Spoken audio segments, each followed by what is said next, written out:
SDPI എന്ന് പറയപ്പെടുന്ന മതതീവ്രവാദ വർഗീയ സംഘടന എന്ന് പറഞ്ഞാൽ കൊലപാതകം എന്ന് പറയപ്പെടുന്നതിനെ ഒരു മുഖമുദ്രയാക്കി കൊണ്ടുപോകുന്ന രാഷ്ട്രീയ സംഘടന.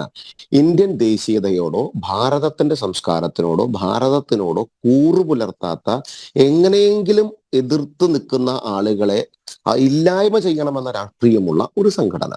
ആ സംഘടനയുടെ നേതാക്കന്മാർ കൃത്യമായി പറയുന്നു, ഞങ്ങൾ UDF-നാണ് പിന്തുണ, കോൺഗ്രസിനാണ് പിന്തുണ എന്നവർ പറയുന്നു. അരനിമിഷം ചിന്തിക്കേണ്ടതുണ്ടോ? അരനിമിഷം ചിന്തിക്കേണ്ടതുണ്ടോ? എന്താ, തീവ്രവാദ സംഘടനയുടെ യാതൊരുവിധ തരത്തിലുള്ള ഒരു സേവനവും ഞങ്ങൾക്ക് വേണ്ട എന്ന് അരനിമിഷം ചിന്തിക്കാതെ പറയേണ്ട കാര്യമാണ്.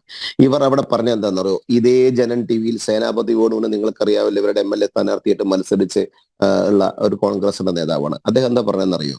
തെരഞ്ഞെടുപ്പല്ലേ, ഏത് കള്ളന്മാർ വോട്ട് ചെയ്യാന്ന് പറഞ്ഞാലും ഞങ്ങൾ വോട്ട് മേടിക്കും, അത് കുഴപ്പമില്ല. അതാണ് അതിന്റെ കറക്റ്റ്, അതാണ് അതിന്റെ സത്യം.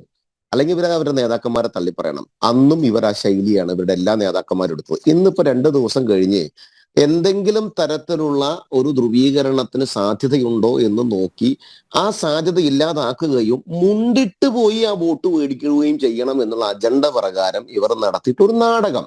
ഇപ്പൊ എന്താ കോൺഗ്രസിന്റെ പ്രതിനിധി പറഞ്ഞ്, നിങ്ങൾ സെറ്റ് ചെയ്ത അജണ്ട പൊളിഞ്ഞു പോയില്ലേ? ആരും അജണ്ട സെറ്റ് ചെയ്യില്ല. ഞങ്ങൾക്ക് എന്തിനാ ഞങ്ങളുടെ അജണ്ട സെറ്റ് ചെയ്യേണ്ടത്?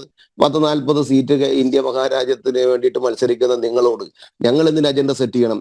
2, ഇവർ പറഞ്ഞു 400ഓളം പേരാണ് BJP-യുടെ സ്ഥലത്തുള്ളത്. അത് രാഷ്ട്രീയ പക്വത കുറവാണോ അതോ രാഷ്ട്രീയത്തിന്റെ എക്സ്പീരിയൻസ് കുറവാണോ എന്ന് എനിക്കറിയില്ല.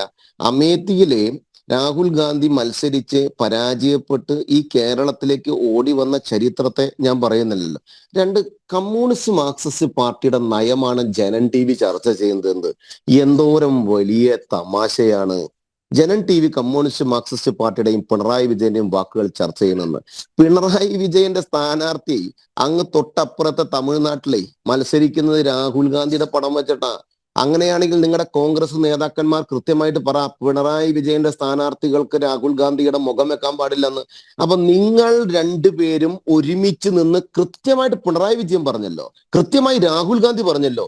ഇന്നിപ്പോ ഞാൻ ആലത്തൂരിലെ ഡോക്ടർ TN സരസുവിന്റെ വിജയവുമായി ബന്ധപ്പെട്ട ഒരു പരിപാടിയിൽ പങ്കെടുത്തു വരുമ്പോൾ അവിടെ കോൺഗ്രസിന്റെ നേതാക്കളുമായി നടത്തിയ ചർച്ചയിൽ അവർ അസന്നിഗ്ധമായി പറയുന്നു, TV ചാനലിൽ കൊടുത്ത ചർച്ചയിൽ, എന്താ, ഞങ്ങൾ ഇന്ത്യ മുന്നണി എന്ന് പറയപ്പെടുന്ന ആ ഇന്ത്യ മുന്നണിയുടെ സഖ്യമായി ഈ CPM-മായി സഹകരിച്ച് മുന്നോട്ട് പോകുന്നു, ഞങ്ങൾ ഒരുമിച്ചാണ്, ഞങ്ങൾ അവിടെ ഒരുമിച്ച് മുന്നോട്ട് പോകും. അസന്നിഗ്ധമായി പറയാ. ഇവിടുത്തെ കോൺഗ്രസ് നേതാവിന് അതൊന്നുകൊണ്ട് പറയാൻ സാധിക്കാത്തതെന്ന് എനിക്കറിയില്ല, അല്ലെങ്കിൽ അവർക്ക് അത് ശ്രദ്ധിക്കാത്തതെന്ന് എനിക്കറിയില്ല.